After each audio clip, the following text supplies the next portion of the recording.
Whenever we speak about God, it's everything's absolute. We speak of goodness. God, in his essence, is absolute in goodness.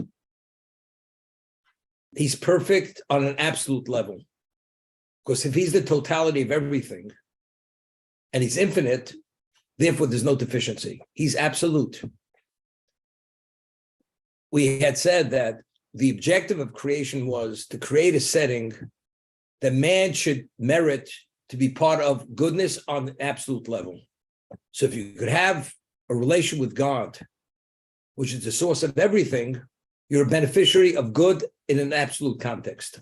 That's the concept.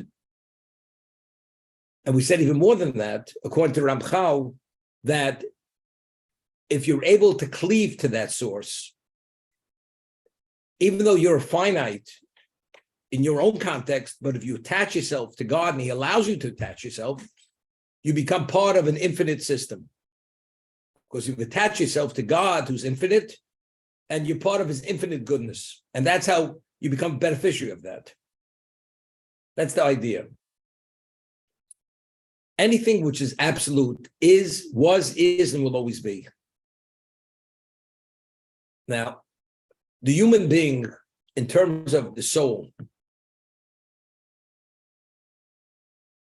is good in its absoluteness. Why does a person die? Why was a person destined to die? Because something which is intermingled with evil cannot be infinite, can't be ongoing. So it has to die, decompose, then it's going to be resurrected. What's resurrected? The goodness of that original being. So the evil which was introduced, which was not part of God's goodness, that goes to the wayside, and what's reinvigorated, regenerated, resurrected, that's the goodness. Because anything which is good is part of God, and therefore, as a result of that, it's eternal. In the second blessing of the Amidah, we speak about the resurrection of the dead. The second blessing concludes, Baruch atah Hashem mechayeh hamesim. He resurrects the dead. That paragraph, before we conclude, we say, Melech memis umechayeh. The king, he takes the life to reinstate the life. So when he's taking the person and causing him to die, is not to die forever. It's memis umechayeh. Since the life as it is cannot be part of eternity because it's tainted with evil, so first it has the person, he takes the life for what purpose? For the ultimate purpose of good, to be mechayeh, to resurrected, that it should be part of eternity. Why? Because that aspect of the being is good. So good intermingled with the evil, it has to, it's like, you have a kernel of wheat. So how do you get to the kernel? It's encased in chaff. You got to break away the chaff. You crush it. And after you take away the chaff and you get down to the kernel has a husk on it. So what do you have to do? You have to remove the husk. When you get to the kernel, now you have the unadulterated kernel. The same thing.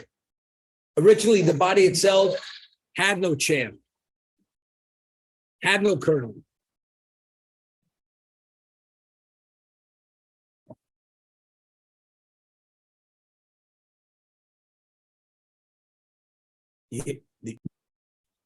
So the person, as a result of the tree of knowledge, which introduced evil, the evil has to be extracted, has to be purged, has to be filtered out. How's it filtered out? The person dies. The process is decomposition, decomposes, and then the evil now is separate from the remains, and now the body, which is pure, is resurrected. Why? See, it's memis umechayeh. So death is something very positive. You're not dying. A person dies, it's not forever. but rather it's what? It's only to come back alive in a more perfect state, in an absolute good state. Why? Because again, what's the objective? The objective is good, except because of the challenges of life, evil, the value of evil is to be challenged and not to do the evil. But factually speaking, evil is just part of a person's existence. And we always have to deal with that Achilles heel, and that's always a challenge. From the day we're born till the day we die, that challenge is an ongoing challenge. Because just the actual reality of the human being is evil inclination, which is rooted in the evil which exists within us. So how do you heal it? How do you purge it? We say in the second blessing, he takes life to resurrect the life. When it's resurrected, it's a more pure form. He says, where do we see it in real time? You take a seed and you put it in the ground. People think you put the seed in the ground, something grows out of it. But what is the process of taking root, what we call germination? It germinates. What happens is the majority of the seed rots in the ground, and only the core of that seed, together with the minerals of the soil, starts growing. That's it. And it deteriorates. There's a slight remnant of that seed, and that's what generates the growth. The body deteriorates, decomposes. There's a small element. The Gemara tells us, the Midrash, there's a bone, it's called the luz bone. Luz bone. It's right behind the skull. This tiny little microscopic bone, that's where everything comes from. God will resurrect the human being from that tiny bone, the microscopic bone. That means it has to decompose, it has to deteriorate to almost a non-existent level, similar to the seed. So what happens to the seed, which is ongoing life, which everything grows from the earth, identically, the human being has to decompose and everything is generated from this microscopic bone, and this is the totality of the human being.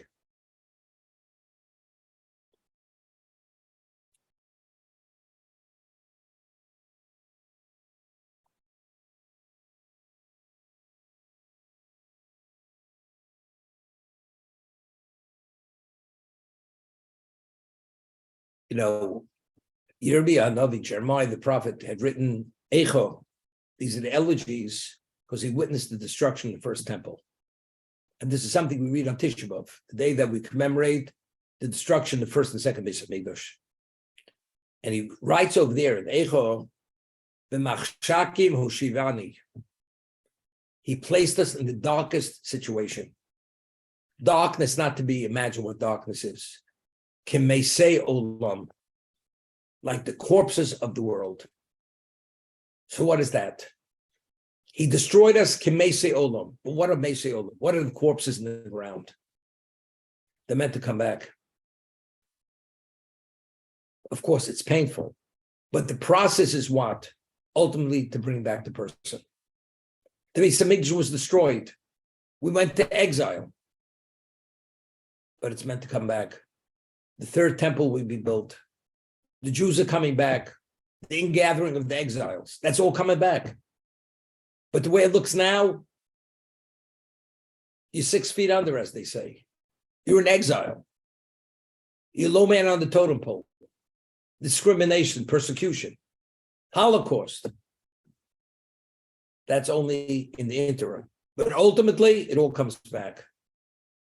Now, many years ago, Or Sameach in Israel was known as a Baal Tshuva Yeshiva. And he wrote an article that said there was a student who went there from out of town, and he became a full Baal Tshuva. Fully lived as an observant Jew, and he finished a tractate, one of the tractates of the Talmud. So when you finish a tractate, you have a celebration, especially for this boy, this young man. It was an exceptional celebration because he came from a non-observant background. And it's only due to his observance and his new understanding did he embark on this endeavor, and he finished a tractate, which is a great accomplishment. His father was living in the United States. He was an American, and his father was invited to come to the Siyum, the completion of the tractate. And the grandfather of this boy was an observant Jew.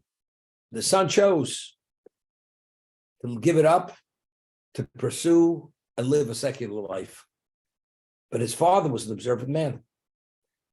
So he comes to the Siyum, which took place in Yerushalayim, where Or Sameach is located. And he's very moved. The celebration and the joy of all his friends and the teachers, everybody's very happy. And the father's very moved by this. So the father says he'd like to speak. He'd like to say a few words. Father gets up and says, there's a story that a son inherited vineyards and orchards from his father. And he wasn't interested in the agricultural business. He wanted to go into finance. He wanted to go and become a parking lot owner. So what did he do? He went and he cut down all the trees, covered them with earth, and he became, the orchard didn't exist any longer, and the vineyard didn't exist any longer.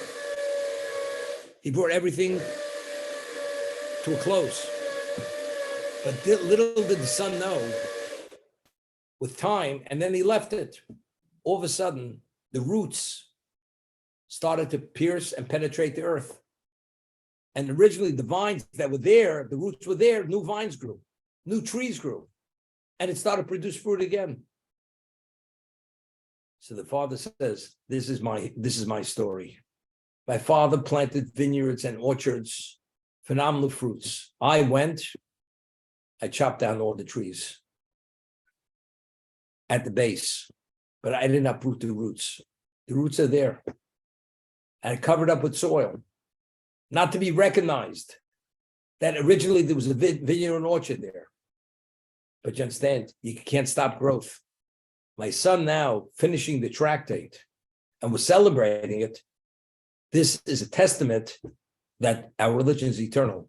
That as much you cover it up and try to bury it, it just pierces the surface and keeps growing. That's what the father said about his son. Something which is innately good and pure, all you could do, you may be able to shave it down, to pare it down, to diminish it, but the core will always remain. And that core can always be regenerated. And that's the concept of resurrection. That's the concept of Baal Tshuva, person coming back, regardless of wherever you may have fallen. It's what? You're like a new person now. You've come back, because once a person repents and makes the corrections, the past is not there anymore. All the traces and the negative is what is shaven away. That's what it is. And now it germinates. What's it producing now? Produces now pure fruit. Pure fruit.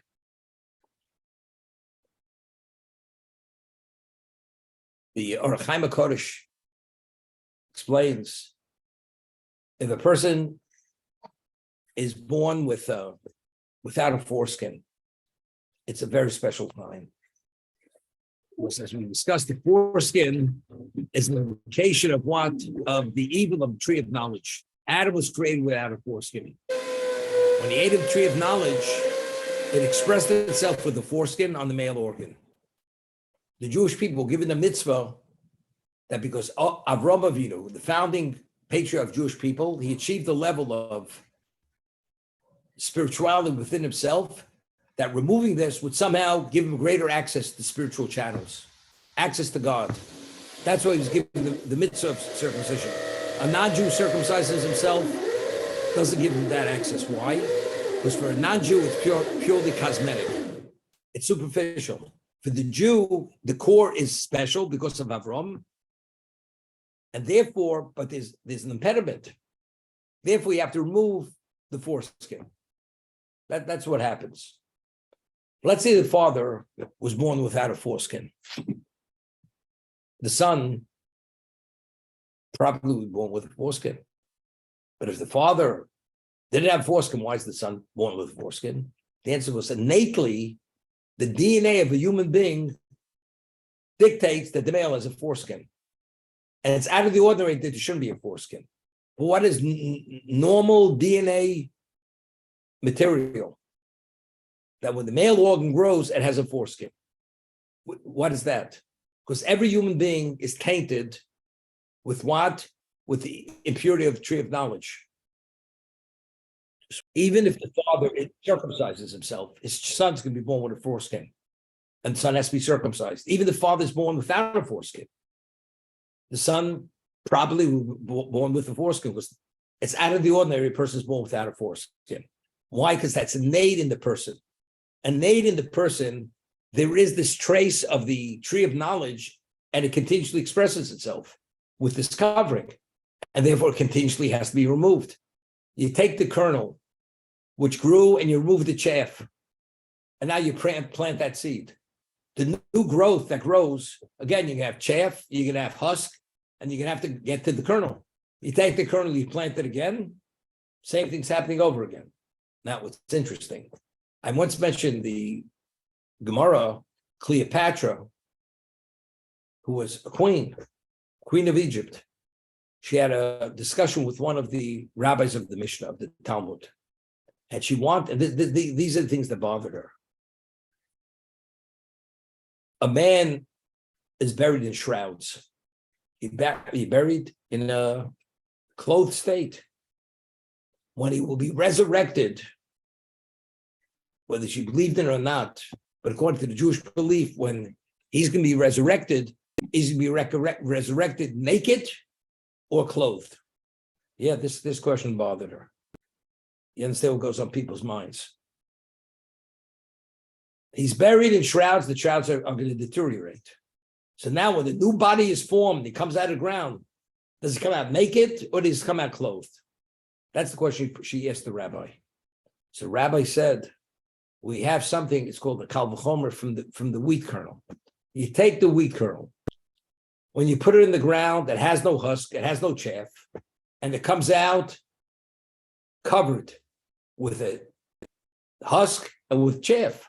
So a human being that goes into the ground clothed, no question he's coming out clothed, because the kernel that goes in unclothed, it's stripped down to the kernel. And when it comes out, a husk grows. And you have chaff. So human being who goes into the ground with shrouds, which is clothed, there's no question when you come out of the ground, you're going to be definitely clothed. What is it? The kernel only represents and gives us an understanding of what resurrection is all about. Just as the kernel, it germinates and deteriorates down to nothing, only then do you have a resurgence of life, and it grows identically. There is a core of that being that is the essence. Person has to decompose. When it's going to be resurrected, it's from this tiny microscopic bone, and everything comes from that.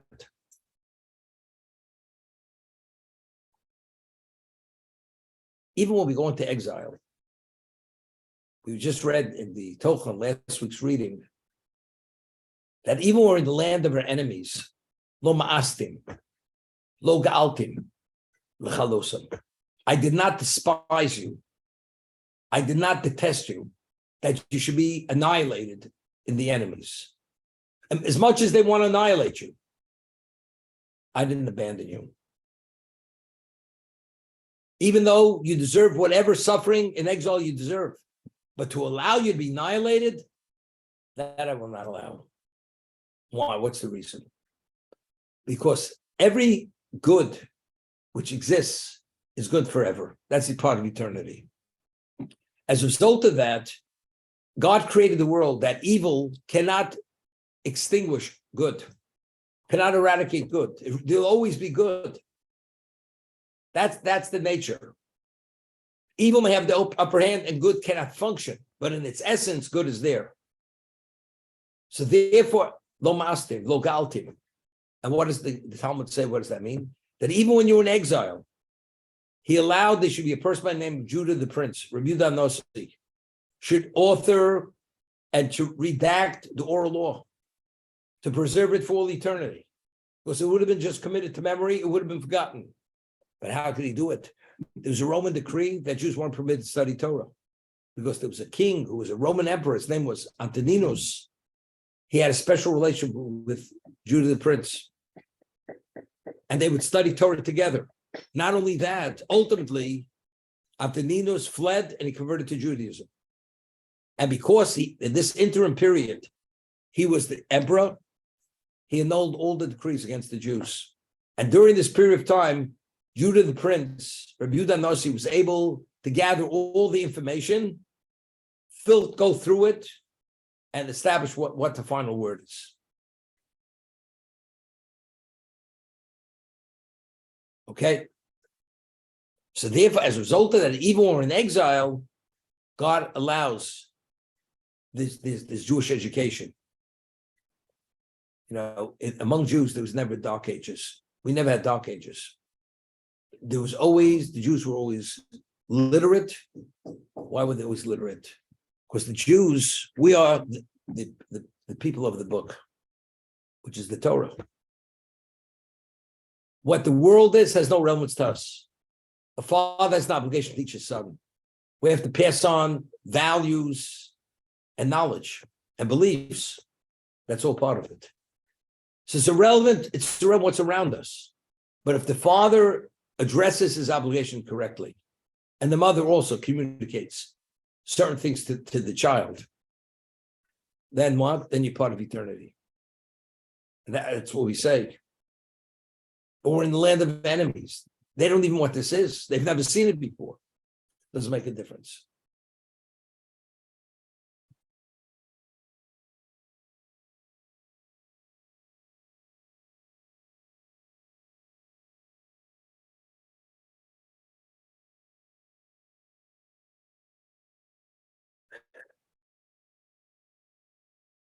He says something interesting.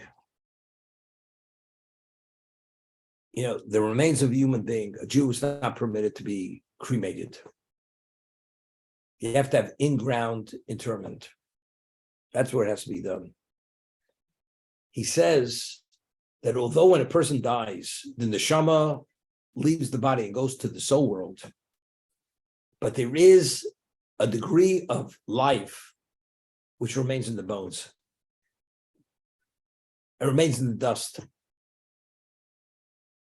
What is this from?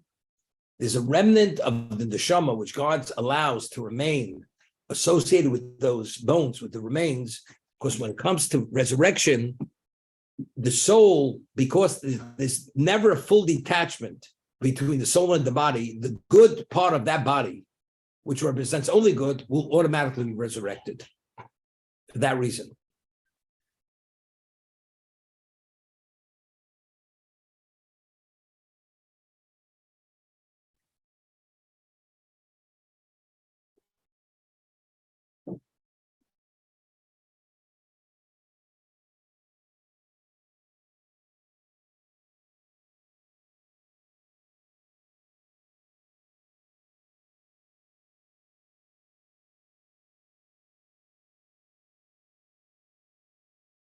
We say in the end of the first blessing of the Amidah, God remembers the kindness of the forefathers. Meaning, we're living on old money. We in our own right, we don't generate enough good that it's worthwhile for God to underwrite this enterprise. Why does He allow us to continue and bring in small profits? Because there's merits. The merits of the forefathers are still there. As I said, we're living on old money, very little new money, but there's a lot of old money. Therefore, God continues to will this existence. What happens once that period runs out? What do we say? He remembers the kindness of the forefathers, their merits. What happens when they're depleted? That's when He will bring the Redeemer. Right now, we're on life support. The life support is connected to the patriarchs. But what happens if the machine that generates life support doesn't function? So we're in hot water. But it says differently. Maybe goel. After the merit of the forefathers are depleted, he brings the goel. But we're not worthy. What Laman Shemo B'Yavo, for the sake of his name with love. That's why he brings the goel. What's the love? We're not worthy in our own right, but nevertheless, he'll bring the goel, the Redeemer, for the sake of his name, Ba'avo.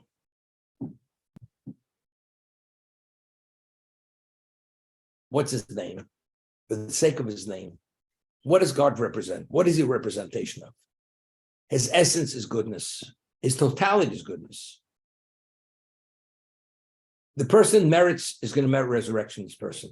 Maybe goel livneim, that even though you're not worthy of resurrection because you didn't achieve enough, but maybe goel livneim manshmo be'avo, for the sake of his name with love. Because if you love a child, regardless of how much he's failed, if he doesn't have enough initiative or enough merit to come back, the father wants him to come back no matter what. Whatever his predicament is, the father, because of the attachment between father and son, he wants him to come back. But why? Because the Jew himself, in his essence, has that core. The core is the soul. The core is some degree of positive behavior. That only functions within the context of your office. Meaning, it only functions because there's good to it. And because it's good, God will not annihilate it. He will not bring it to an end. So therefore, why does he redeem it? Because when he brought the man into existence, it's because that was an expression of his goodness. And the human being was endowed and infused with a goodness which is absolute. Because of that goodness, for the sake of his name, what's his name? His name is, he's the all-being, the omnipotent being, the all-encompassing being. For the reason that's why is the person who he is. Because he was created with this essence of goodness. As a result of that, even though the person's own right is not worthy, but something which is good in the absolute cannot be eradicated. Therefore, that person will be resurrected due to the goodness that he has, which he possesses.